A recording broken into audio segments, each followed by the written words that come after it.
Application of nanotechnology.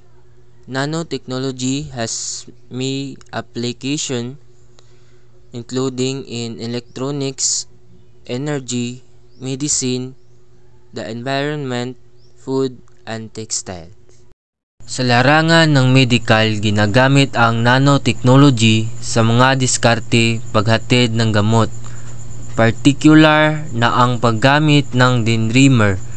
Ito ay isang uri ng nanostructure na idinisenyo at gawin upang magdala ng iba't ibang mga materyales na maaaring makilala ang mga may sakit na selula, mag-diagnose ng mga sakit, maghatid ng gamot, at mag-ulat ng mga resulta ng therapy.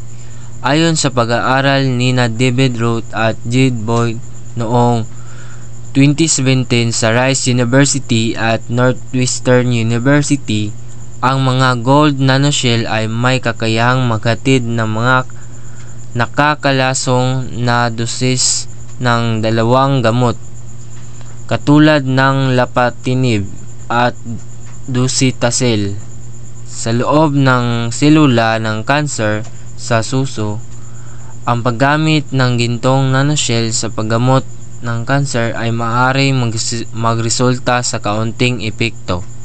Sa pangunang lunas, ang isang bindahe na hindi tinatablan ng tubig, nababanat at natutunaw sa balat sa paglipas ng panahon, ay binubuo ng pangkat ng MIT na pinamumunuan ni Karp at Langer.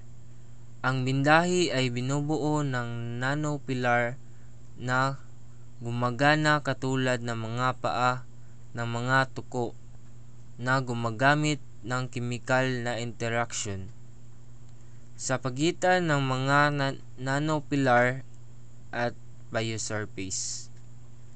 MIT means Massachusetts Institute of Technology.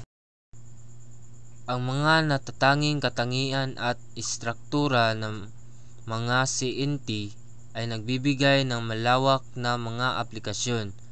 Ang CNT ay naiiba sa carbon fiber dahil ang huli ay tradisyonal na ginagamit sa mga produktong pang-industriyang gaya ng mga racket ng tennis, baseball bat, mga frame ng kotse at eroplano at mga baterya.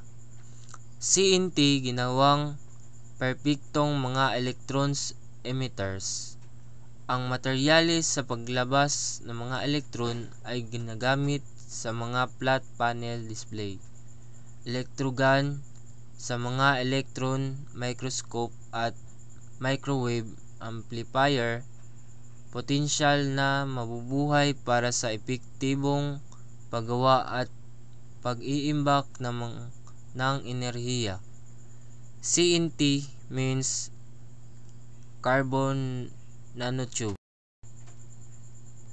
CNT ginagamit sa desalination ng tubig at mga nanoscale sensor upang matukoy ang mga kontaminado sa tubig. CNT ay may ibabaw na may chemical na katangian at isang dimensional na ionoscale na istruktura. Ang mga ito ay mahusay na sumisipsip ng mga organic at inorganic na pollutants. Ang nanoscale, titanium dioxide photocatalysis ay may antibacterial effect na maaaring ilapat sa air at water treatment. Ang photocatalysis ng nanomaterial tin dioxide or TiO ay napatunayang may panlinis sa sarili ng mga materyales sa gusali ng may sobrang hydrophobic at superhydrophilic.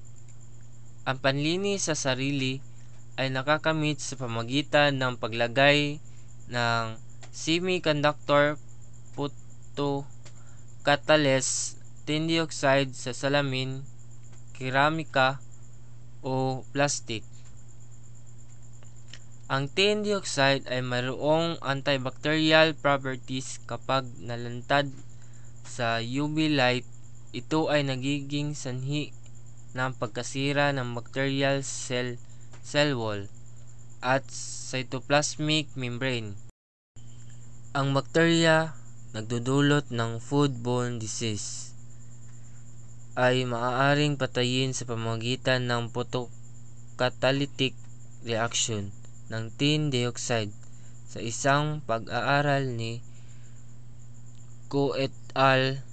Noong 2007, ang pathogenic bacterial counts ng Salmonella, Escherichia coli at Bacillus cereus sa carrots ay makabuluhang nabawasan sa pamamagitan ng photocatalysis ng titanium dioxide. Nagpapakita ito ng isang posibleng paraan ng pagdidisinfekta ng sariwang gulay na may mas kaunting panganib sa epekto ng kemikal. Nanoparticle ng anatase titanium dioxide ay may kakayahan din na alisin ang mga nakakapinsalang pollutant sa hangin.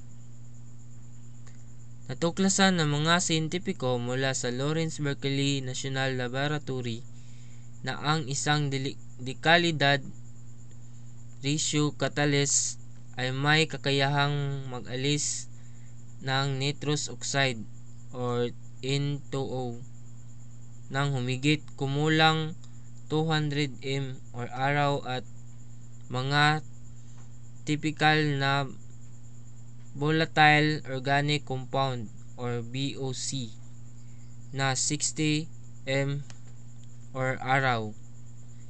Ginagamit din ang mga titanium dioxide at zinc oxide sa mga sunscreen protection laban sa mga ultraviolet ray at may malaking potensyal para sa pagsasala at paglilinis ng tubig.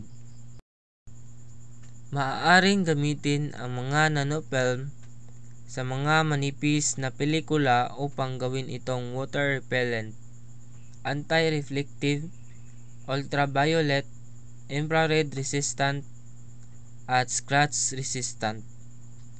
NZBI or nanoscale zero valent iron ay ipinakita na nakakabawas ng chemical sa mga contaminant gaya ng tetrachloroethane, PCE or trichloroethane, TCE at cis 1,2-dichloroethylene or C-DCE. Thank you.